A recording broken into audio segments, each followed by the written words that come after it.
welcome back to When Push Comes to Shove. On today's episode, we have the lovely Melina here, who is a mother and is going to be talking us through her births of her children. Hi, Melina, welcome. Hi. And the floor is yours. Tell us all about your births. Right. So, so my first born, my daughter, I was really lucky, and this made all the difference to me. But I did pregnancy yoga in London. I think it was the Special Yoga Centre. It was in Hampstead. Anyway, it was just revolutionised my understanding of what was going on. And I remember thinking, I really hope, I wish this on any woman, because the difference is, like, I think I would have been really panicky, and, you know, if I hadn't been, it kind of made me feel in control. And it just helped so much. So anyway, they advised to do a birth plan, which I did. So I wanted to try a pool birth. And so again, we were lucky enough that the pool was free in the hospital at the time. It was kind of like 11 in the evening by the time we got there. So yeah, I managed to get in the pool quite soon. I mean, the contractions were quite close together by then, but the pool really relaxed me. And in fact, I was so relaxed, I was actually falling asleep mid contractions for like a second. I was just like, oh. And with the gas and air and the pool combination was like literally falling asleep in between contractions. But then I think the downside to that was that it actually slowed it down, because the next thing that happened was something went wrong with the plug in the pool, and the water started draining out.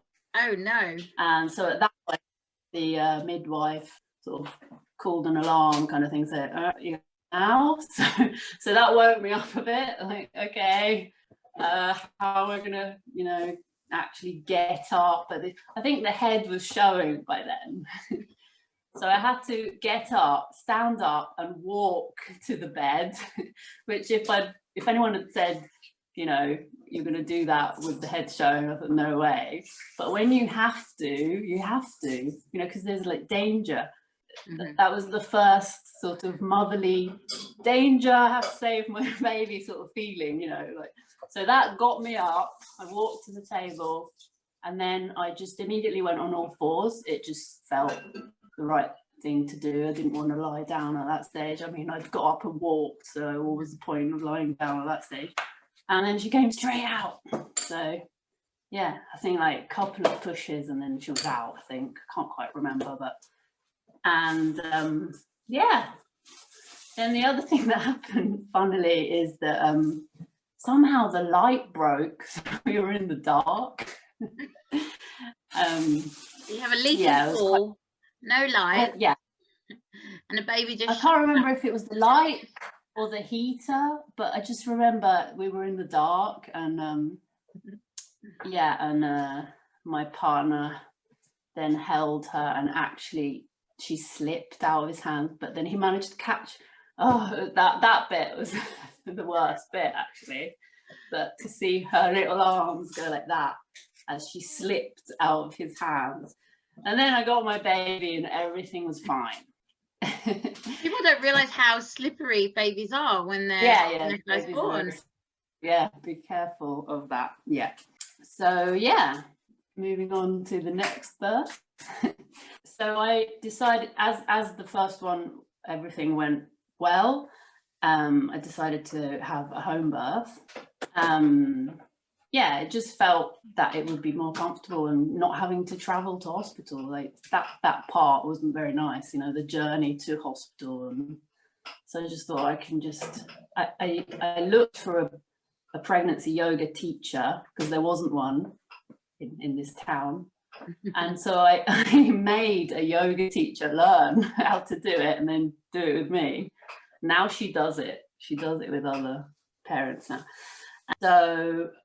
So yeah, with that birth, I just literally had 2 paracetamols and go.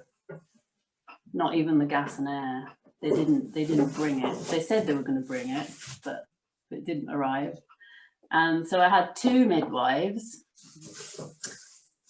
and my partner. The midwives were mainly doing paperwork throughout. And my partner started chatting to them, which was really annoying. Because I was like, attention, please. I'm in labour. But yeah. Yeah, you know, they were just having a little chat on the other side of the room. And so someone had told me that actually, that when you're in hospital, you have 1 midwife. And when you have a home birth, you have 2 midwives. And then sometimes the problem with that is that they just start chatting. and you just feel like you want all the attention then. But anyway, apart from that, it was fine. He came out, the waters broke just before he came out, and he had the umbilical cord wrapped around his neck twice. Twice round it was, and so he was a bit grey coming out, but that soon got better. It is fairly common for the umbilical cord to be wrapped around baby's neck. It's very common. Yeah. And it was actually perfect timing, because I dropped my daughter off at nursery in the morning. I then walked to town. I got picked up, drove back. We actually went and did the recycling on the way while I was pregnant, while I was in labour, I mean, and got home, had my boy just before she got back from nursery. Oh wow, so that was quite quick. Yeah, it was about 4 hours. Did your waters go first in the first birth with your daughter? Did your waters go and then you started contracting and then went into hospital? Yeah, the waters broke about 12 hours previously, I think, with my first one, maybe longer, because they were beginning to think it's about time to, but yeah. So you would describe both of your births as a very positive experience? Yeah, well, obviously the first one you're going into the unknown, so there's a slight apprehension. But I was very, I wasn't panicky, but I would, as I said, with the yoga and reading books, and just that's all I wanted to do, just find out everything that was happening, to sort of be in control of it, you know?